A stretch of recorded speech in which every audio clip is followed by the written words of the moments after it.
Good evening, everybody. I'm Dan Huebsch with the CCY Community Concern for Youth Program, here with Laure Laughlin from Wadena County Public Health. And today we're going to be talking about e-cigarettes, vaping, and all things to do with that. So bear with us. We'll do our best here tonight. And if anybody has any questions, please let us know. All right, so kind of an overview of a couple things that we're going to be discussing today. What is an e-cigarette? The health risk concerned with that, youth e-cigarette use, vaping marijuana, and the tobacco industry marketing it with social media. Anything you want to add to that, Laure? No, I think that covers it pretty well. All right. So we can move on. And I think it's important to talk about, first of all, as Dan mentioned, what an e-cigarette is. So first off, we'll mention the fact that e-cigarettes are vaping. So oftentimes you'll hear the phrase vaping.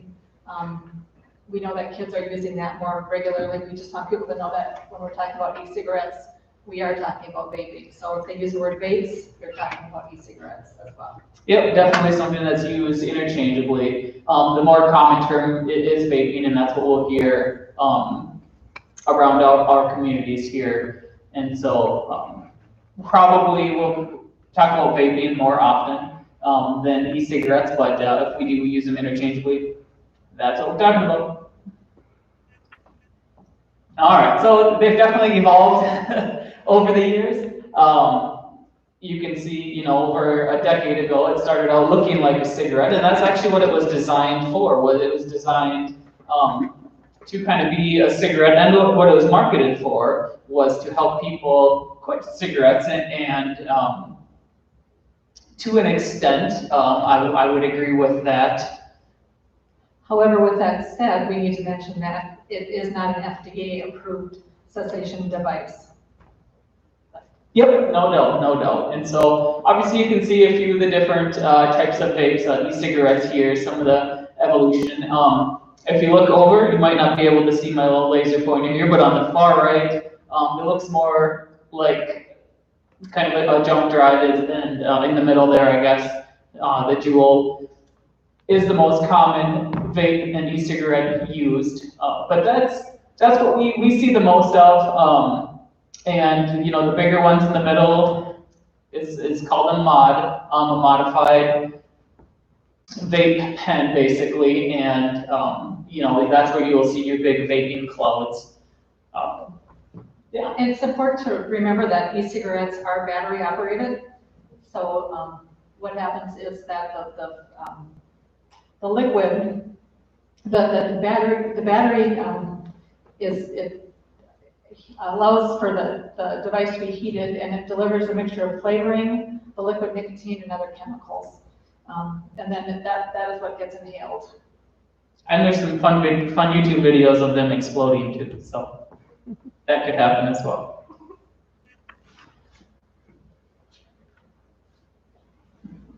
So as you can see, this is something that, if you look at your iPhone, it also looks very similar to what a pod mod vape would look like. And I think if you click that, does that come up? There we go. So the teens are really good at identifying the difference between, or knowing which is which. As adults, we may not know that as well, so it's important to bring that up. And I'm an Android guy, don't worry, they make them for Androids as well. But on this, and I don't know if we have any slides about it, but there's definitely apparel lines that are made specifically for vaping. You can have them in hoodies, you can have them hats, coats, shirts, gloves, and design pockets specifically for vaping. So things that, our schools are seen confiscating, and kids will be kids, but try to be tricky and be able to hide things as well. So things as parents to look out for, if students become kind of attached to certain items of clothing, or they maybe are purchasing on their own specific items of clothing, just kind of look into them a little bit more on, what they might actually be used for.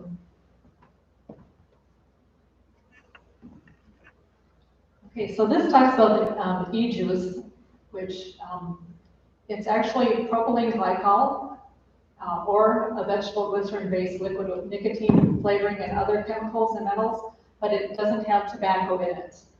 Many of the particles contain varying amounts of toxic chemicals and a wide variety of other substances. It's also important to note that these are very appealing to young people. They come in some really popular flavors, and that's been a real draw to teens.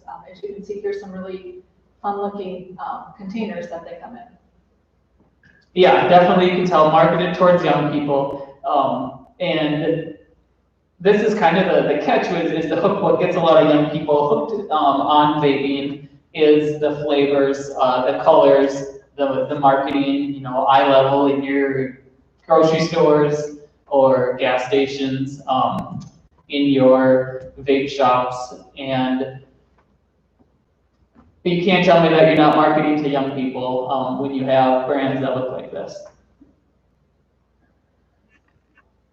And here's, this was on the prior slide as well, but one of the flavors is unicorn poop. Delicious. Here's the description in case you weren't sure what that flavor was, but it tastes like blueberry cupcakes with white chocolate frosting and a raspberry on top. So just another flavor that's available if you're using e-cigarettes. Oh, was that a question? No, we don't have any of that here with us tonight, sorry. We're having fun, we're having fun.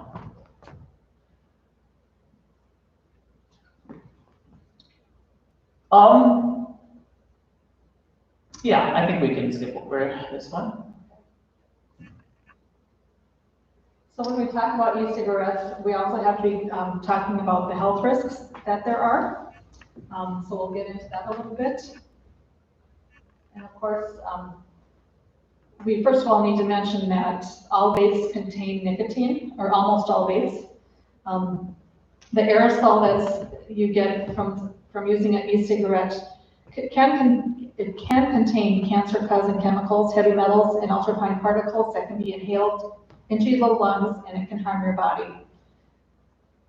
And even though e-cigarettes, the number of harmful chemicals that are in an e-cigarette are less than a regular cigarette, it's important to remember that safe does not mean safe, or excuse me, safer does not mean safe.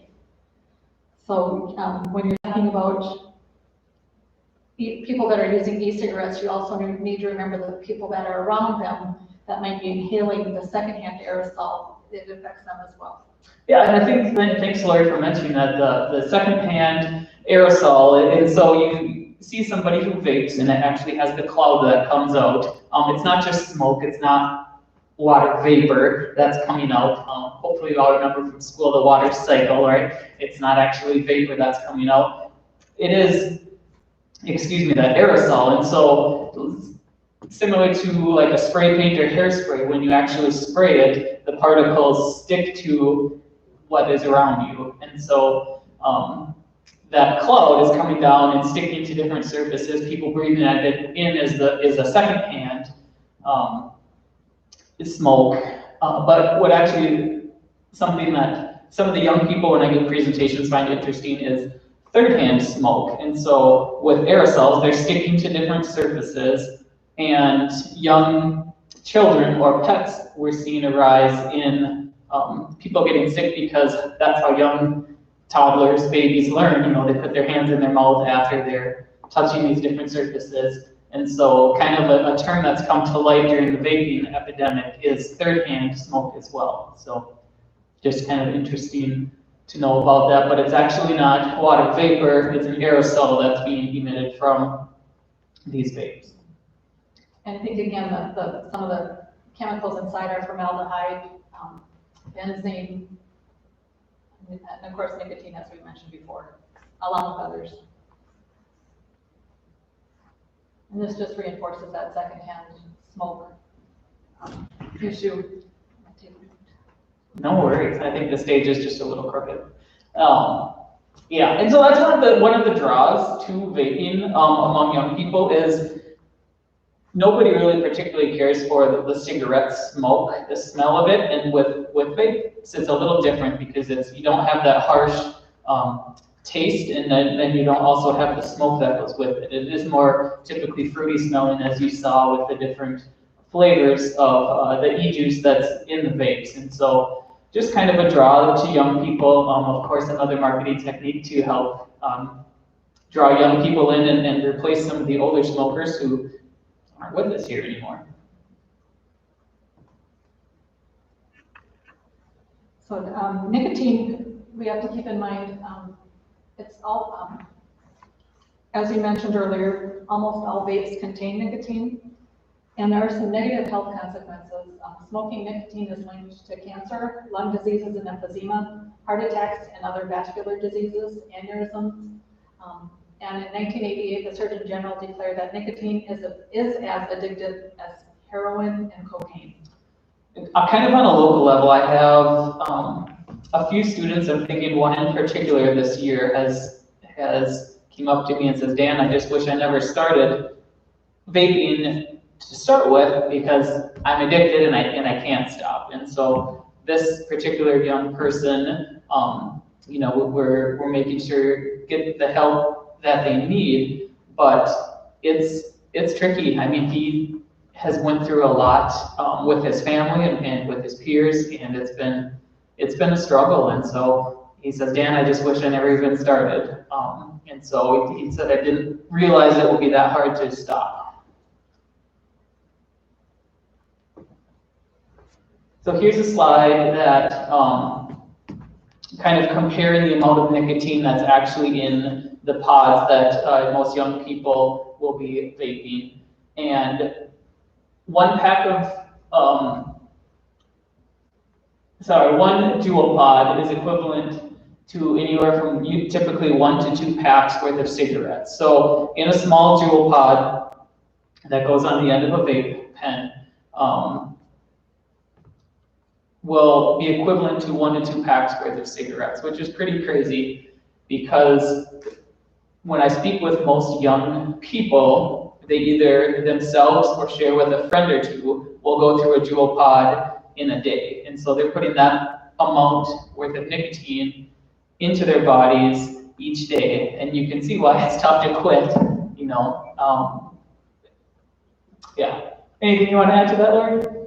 No, I think that, I think the important thing is, like Dan said, there is such a variation in the amount of nicotine, and people don't know what they're getting.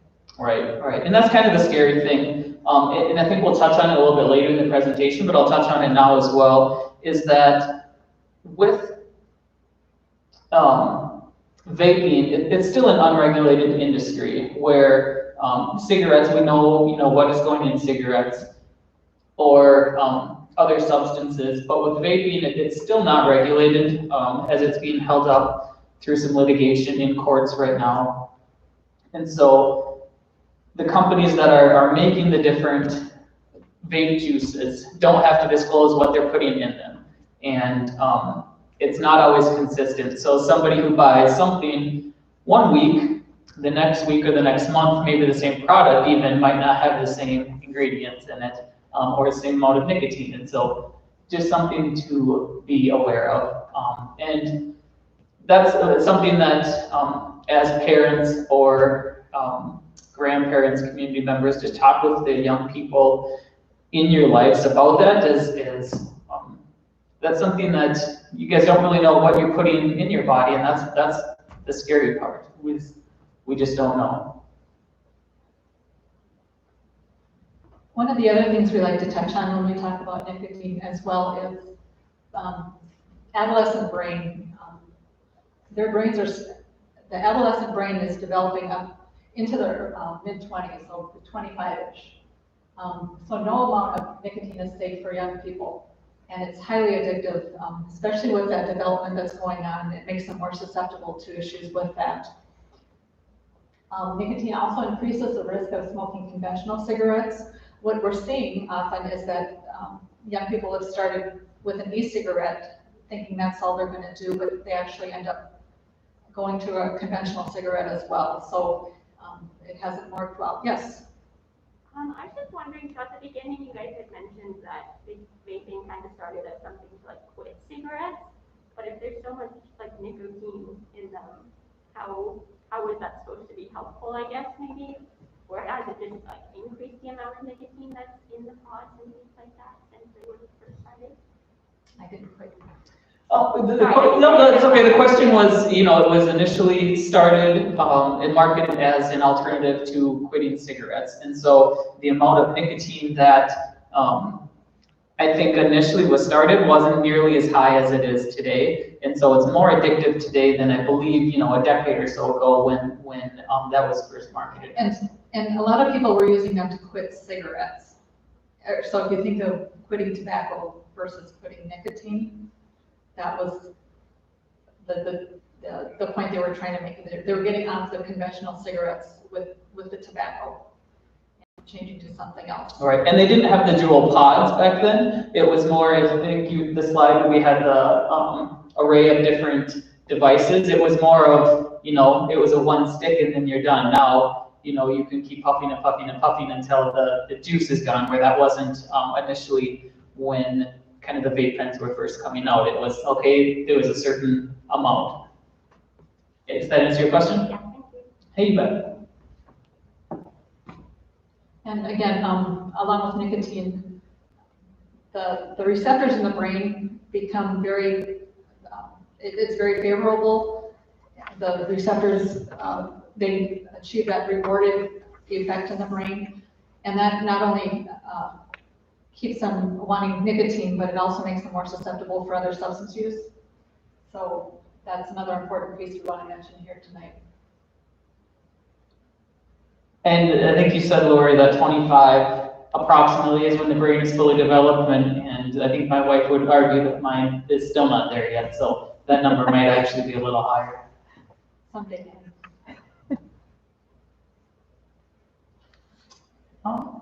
So NICSIC, that's the slang term, so to speak, for nicotine poisoning. This means somebody has had too much, they're feeling some symptoms after using nicotine. So symptoms would include nausea and vomiting, a racing heart, sweating or clamminess, anxiety, abnormal heart rate, extreme fatigue or dizziness. And oftentimes, some of these things, as you can see, would need some medical attention as well. Here's a quote from a student from Blaine High School here in Minnesota. I've currently been experiencing feelings of NICSIC. I would describe it as the worst nausea, the worst headache, dizziness. I felt like I was going to faint. So this is happening to our kids, and we need to be aware of that. And again, some of this, we need to be aware of it because it is a medical, it may need some medical attention. Yeah, and it's a real thing. I had a student last year in one of our local schools who did faint and hit their head in the bathroom due to vaping. So just something that's out there and to be aware of. Definitely not a good thing. So as mentioned earlier, there are many effects vaping has on your body. These are related to the cardiovascular system. So e-cigarette use is linked to higher risk of stroke, heart attack, and diseased arteries. They may be more harmful to the heart than traditional cigarettes.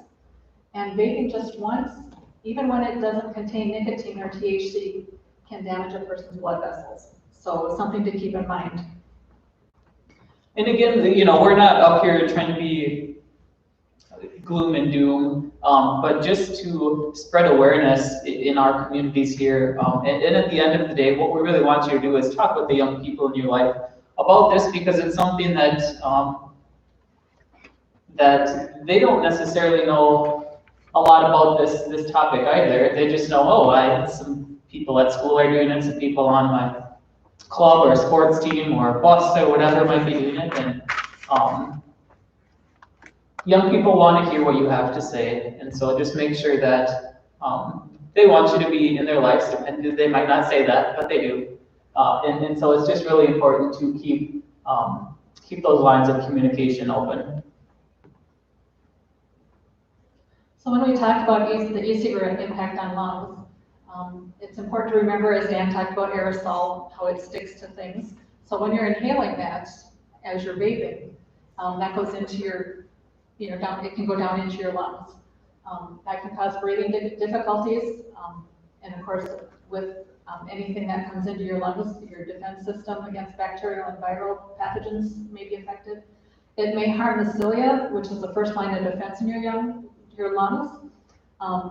And then there's potential danger from the metal coil element that if any of the heavy metals are leached into the e-juice, which is then inhaled into your lungs. So some concerns there. All right, of course, we're going through the COVID times right now, so vaping and COVID are not a great mix. As you can see up there, I don't know if we'll read the whole slide, but folks who just know that folks, both adults and kids, young people who vape are at a higher risk for contracting the COVID virus. Including when you share your e-cigarette.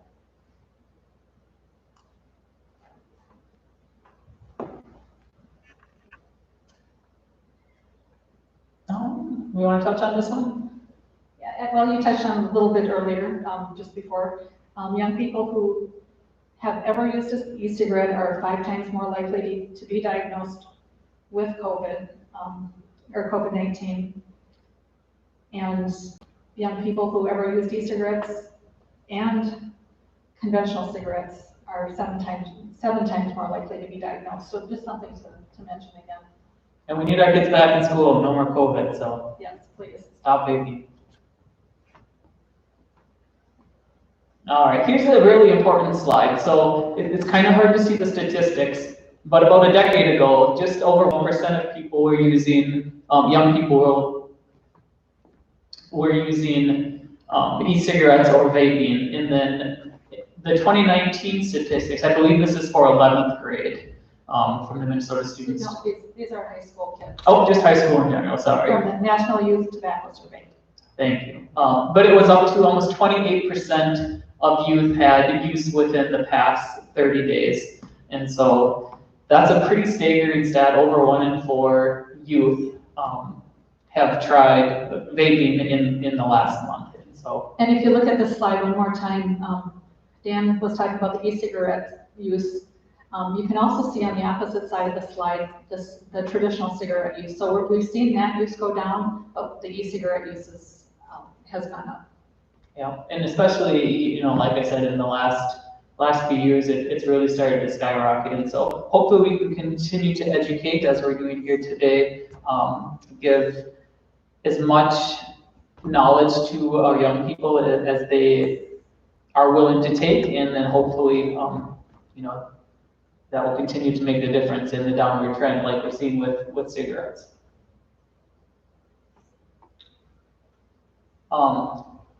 These are about popular flavors with the vapes and the vape juice and e-cigarettes. So fruity flavors, menthol, and candy flavors are the top 3, similar to what you would see down in your candy aisle at the grocery store.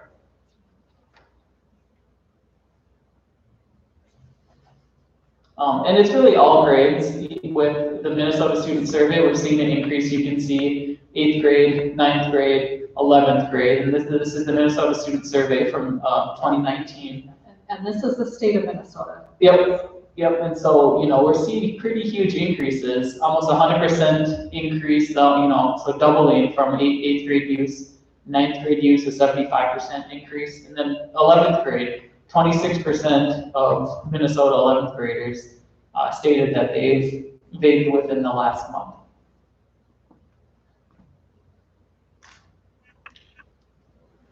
And this slide talks about the Wadena County 8th, 9th, and 11th graders who reported e-cigarette use in the past 30 days. You can see the 2016 stats in the blue, and then the green is the 2019. So as you can see, there's been quite an increase. I've got all grades combined on the end, but if you look at the 8th, 9th, and 11th grade, you really see where that change is.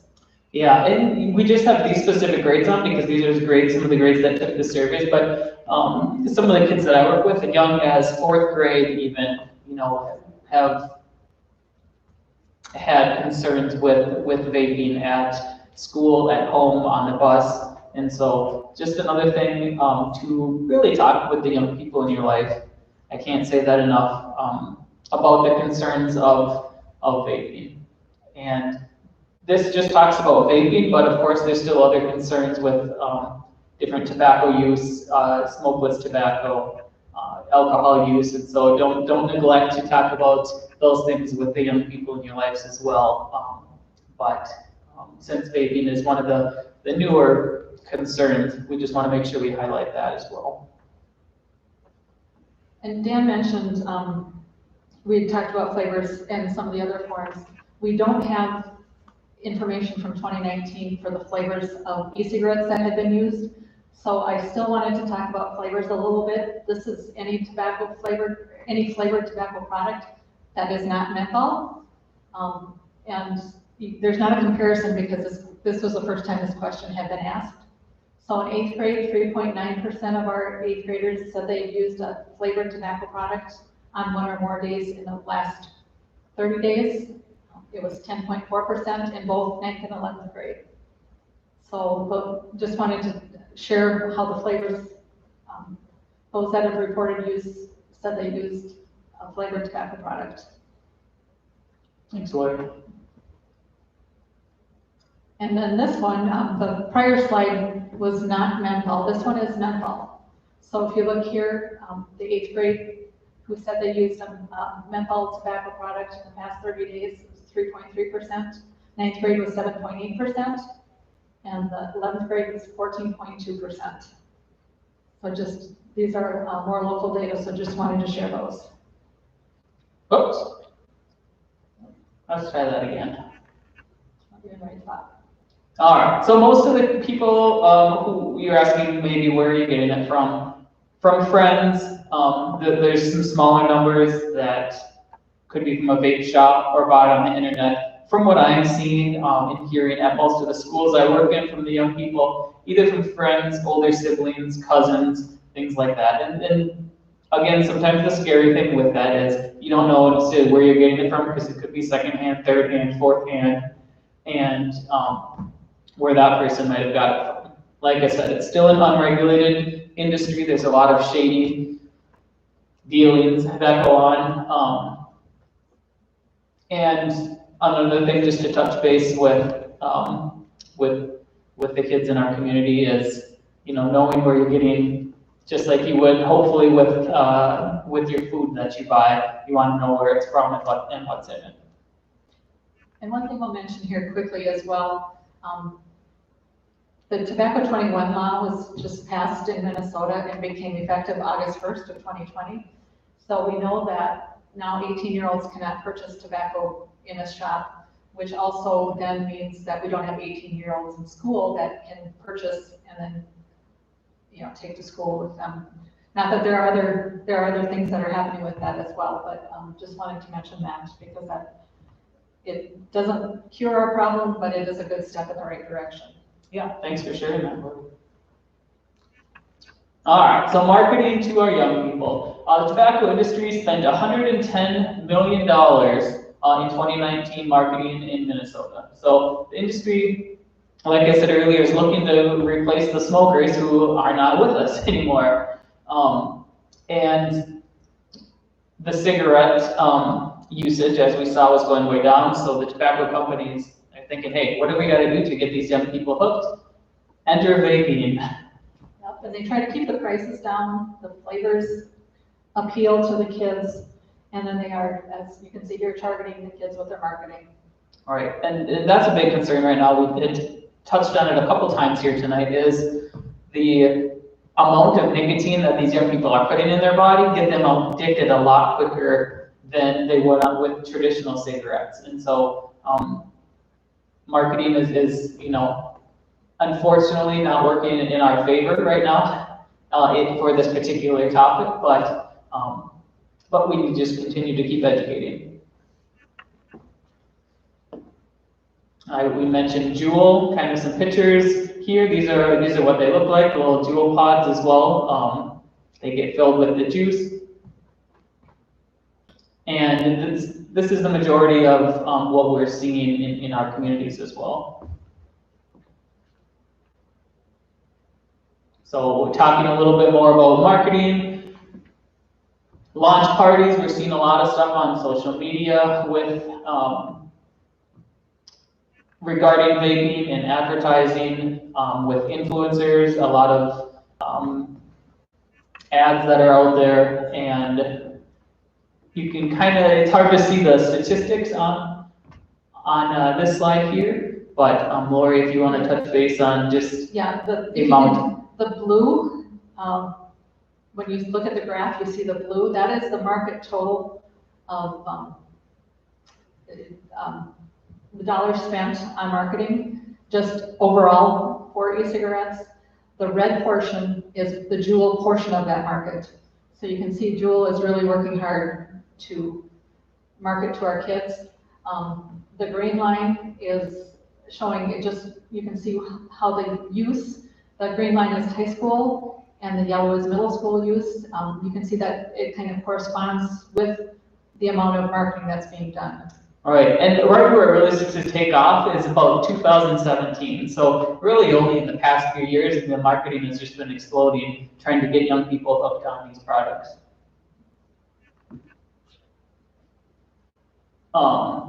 YouTube related stat here. So how many YouTube videos related to vaping, Juul related videos, there's now, in the thousands of videos, where just a few years ago there were hardly any videos. So just to take away from here, the slide here, as the Juul sales went up, so did the use.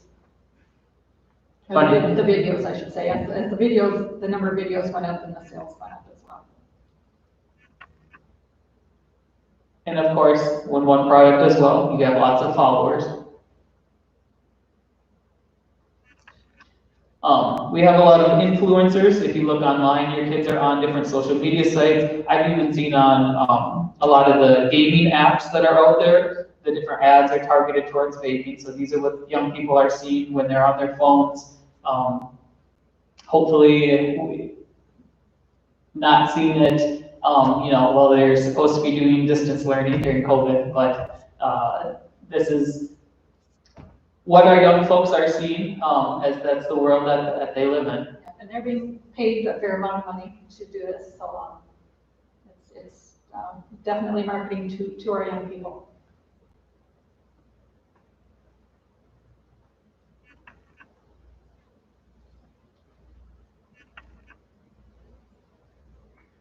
And now it's TikTok, so the social marketing has, it keeps going and evolves to whatever the latest source of social marketing is available to them.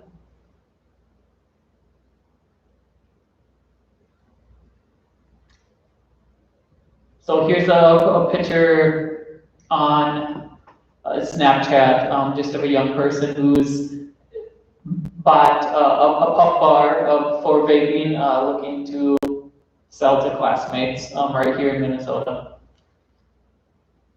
Not untypical of what we see kind of in our community as well.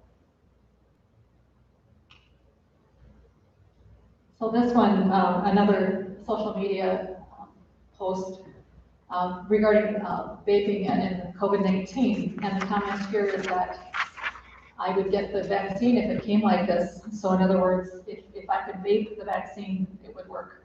I would get the vaccine. Interesting. And then, of course, making sure your mask will work with your vape pen. And as everyone, we're seeing a rise of, in our community, different types of marijuana, also called, dabbing, or you have a dab of marijuana that gets put in with your vape. So, seeing this in our area as well. And what dabbing is, it's actually the THC oil or wax. And mostly it's odorless, so it can be masked by flavors as well, so you don't necessarily know what they're vaping. Good point. Of course, there's lots of hacks, videos, tricks online for all of the different vaping products. Go ahead, do a Google search, YouTube, just kind of see what's out there. A little research on your own would be, if this is the topic you're interested in. Hopefully you are, since you're watching us here today. So is Juul the name brand? Yes. That's the name brand. Yes. Okay. Yep. Okay.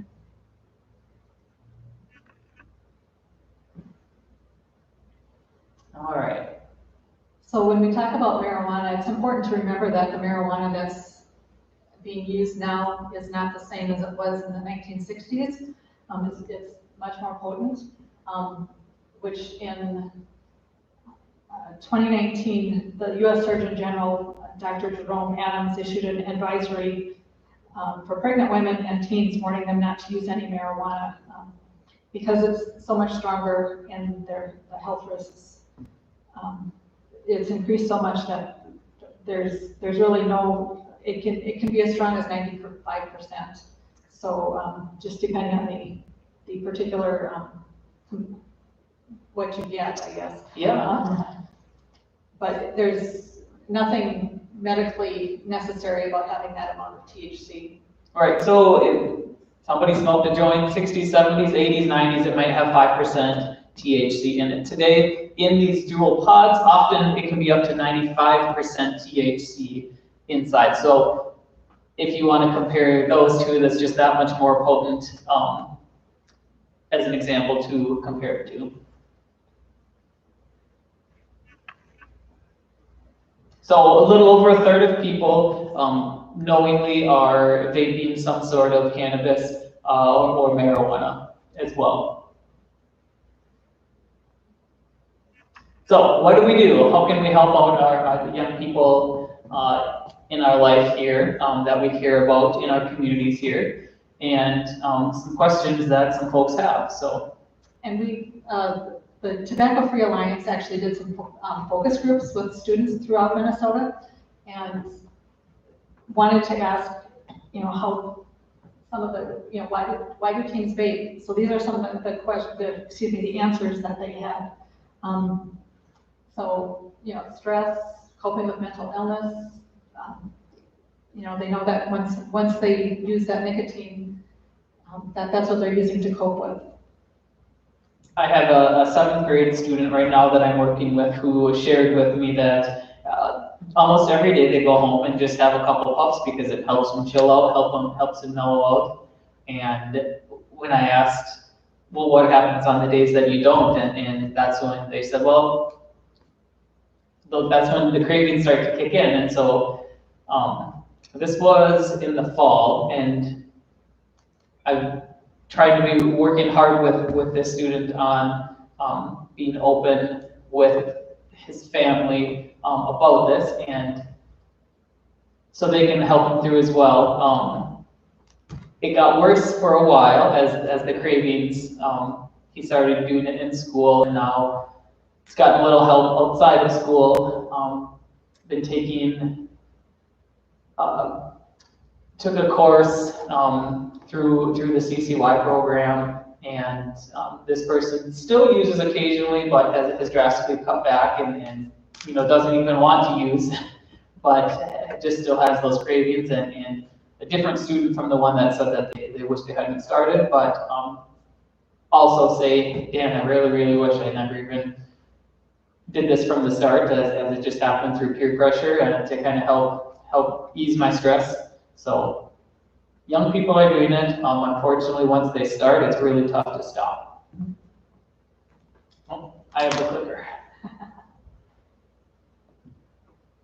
So as I mentioned earlier, the focus groups that were done, they actually did the Tobacco Free Alliance, of course, with everybody distance learning. They did a focus group via Zoom, and what they did, they asked the kids, why do you think teens vape? So what they did is they took those answers and put them into a word cloud that you see here. So as Dan was mentioning with some of the kids, it's cool, peer pressure, stress, to be popular. Maybe you can see depressions up here, so managing some of those mental health concerns, anxiety. I give presentations in all of our area classrooms, some educational material for kids to take away from this. So I ask students how many people have know somebody who vapes. Everybody raises their hand. How many people know somebody who vapes at school? Everybody raises their hands. I ask them how many people vape at school. Nobody ever raises their hand. But these kids, and I'll give presentations as young as 3rd and 4th grade. They're seeing older high school students, middle school students do it in school, and they think, hey, this is cool. This is a way to make friends. This is trendy. And so when the young people are seeing that, especially even in schools, it's really concerning. And so we just really have to get the word out. And it's up to you guys in the community to help us with that and visit, like I said, with those young people in your life about decision-making and vaping, and of course, kids will be kids and aren't always going to make the best choices, but the more education they have on the topic, the better off they'll be. So again, these are answers the focus groups shared with us, that strategies that don't work for teens. They don't like when somebody tells them, don't do this, and then they realize that it's being done. So the example here, or the quote here, my dad talked to me about vaping, and then I found a jewel pod in his car, so I ignored anything he said. Big school lectures, yeah, don't always work. We've tailored it down, tried to do more classroom-sized presentations, smaller group presentations, but having somebody like myself come in, full auditorium full of people, hello, isn't always the best approach. But more on an individual level, people who really care about, adults who care about the younger people, just have those conversations with them. Poster campaigns, another thing that doesn't really work very well. What does work is people-to-people conversations, heart-to-heart conversations, being honest with ourselves, with our families, with our friends. And what I've really tried to hit on in some of my presentations is being those leaders. We have them in our communities, we have them in our schools, and if you see people who are making choices like this or falling into the vaping trap, having some of those leaders step up and just say, hey, that's not cool, or let's go do something else instead. But being those leaders in the community, and it starts with those young people. I think this is one of the things people sometimes forget about when we talk about e-cigarettes, is the trash that remains afterwards. It can be toxic. There's the chemicals that are left within that e-cigarette or the pods that were used. There's a lot of plastic. Again, it can be hazardous. And then the batteries that are in them are lithium batteries, so also some electronic waste, I guess I'll call it. All right, we're getting close to the end, I promise. So, trusted adults are an important resource. Have young people, or if you're listening, talk with a teacher you trust. Other kids, other peers in your class, could be a custodian, a lunch lady, aunt, uncle, parent, somebody that you trust, that can help provide this education here for you too. And I think, as Dan mentioned earlier, it takes everybody. So if we can all work together, some kids might not know who that trusted adult is. So if we can be paying attention and helping those kids to figure that out, and getting them to a person that would be a good resource. Yep, and look for those signs in some of those younger kids. Maybe they're withdrawing a little bit, or they might show some signs of anxiety or depression. If you start to notice some signs, something's out of place, out of character, just look, instead of kind of brushing it off, talk to them about it. Ask them, hey, what's going on? Don't just let them get off the hook with say, how was school? Fine. Really talk to them. Dig in. Be a part of their life.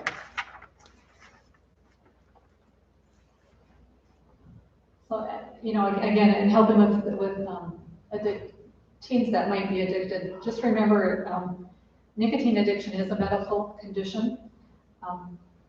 We need, again, those trusted adults to help kids to get to the help that they need and really help them understand the importance of that. I think sometimes they could be afraid, embarrassed, shamed, those kinds of things. So if we can get them help to stop, and of course, just telling them to stop isn't going to make them stop. This is an addiction, so there's going to be some challenges and things to work through. So again, that trusted adult helping them through that. Yep. Always is never too late. Too late to quit. So some of the resources that our community has here. Yeah, and this is the Minnesota, through the Department of Health, has a new program for teens. It's called My Life, My Quit, and it's available to kids 13 to 17. MyLifeMyQuit.com is their website. There's even a Start My Quit that can be texted to their phone number. I believe on the website you can even get, there's now a 5-digit number that you can text to instead of the big long number. So that is something that's out there. And just a footnote to this, as there might be some adults that are trying to quit, there is also it's called My Quit Partner. Again, Minnesota Department of Health, if you go to their tobacco page, you'll find this information as well. But there is support for adults as well. Mm-hmm. You can always contact the CCY program, myself, Public Health with Laure. There's a great program called Teen Intervene that can help with young folks as well, who might be going through this. And so that's something you can look into. Yeah, and don't hesitate to talk to your family, doctor, your medical healthcare provider. So I'll say it one more time, keep that conversation going. What can you do as a parent, as a concerned citizen in our community? Set clear guidelines, know what's going on in your kids' lives, ask questions, be there for them. It sounds pretty simple, but sometimes you just need to, say, hey, are you vaping? Do you know anyone who is? Like, it might catch a young person off guard, but it's important to ask those questions. And I think it's important to also remember that the kids do care what you think and want to know what you say, and they want to hear from you. So don't hesitate. Sometimes it feels awkward, but that's the step in the right direction by trying to break that ice and start those conversations. All right. So this is just an example, a book, Parenting the Addicted Teen, just to show that this gal was a youth addiction expert, and she mentions one of the takeaways here is consistency is key. Parents need to stick to their established rules, boundaries, and decisions.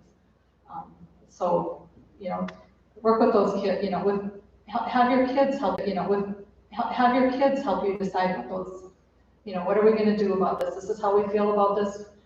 What would the consequence be? That's something you can have that conversation about. With that said, also keep in mind that when you see positive choices, good behavior, acknowledge that and let those kids know that you see that they're doing the right thing. Again, with that though, you still have to stick to those. If you set consequences, be consistent and follow those rules that you made. All right, so as Laure mentioned earlier, the Tobacco 21 passed last summer, and so, and is that nationwide? Well, it was a federal law passed in December of 2019. Minnesota adopted it, and we have a Minnesota state law as of August 1st of 2020. And of course, as we mentioned, this doesn't cure everything, but it is a good step in the right direction. Yeah. And the reason for that is we know, like Laure said, the young people's brains aren't fully developed, and if the statistics are showing that if they don't start by the time that they're 18, odds are they're not going to start. So that's the reason why Tobacco 21 is there in the first place. And here's another additional policy that would be effective in reducing youth tobacco use. We've talked so much about flavors today, and it is possible. Yeah, sorry. It is, there could be flavor bans or restrictions placed to reduce access to those types of things or simply not allow them. As it's mentioned here, it's being discussed at the state level, so we'll have to see what happens. Many localities are working on this as well, so just another thing that would be helpful in reducing that attraction to young people. Because as we talked earlier, kids initially thought that this was just water vapor, flavored water vapor, and nicotine's in it, so it becomes an addictive substance, and then we have that whole issue of addiction. The vicious cycle, no doubt. All right, we've talked a little bit about some of the things we've talked to you about today. E-cigarettes, vapes are basically, interchangeable.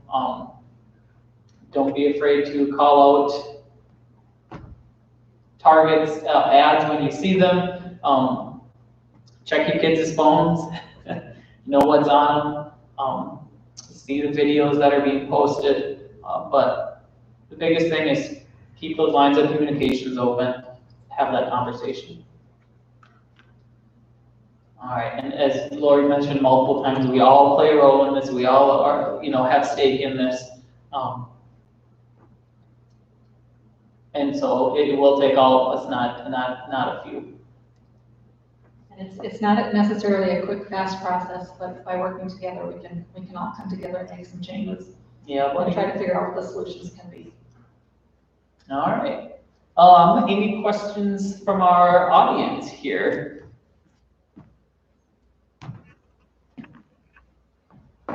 No, I'm taken, sorry.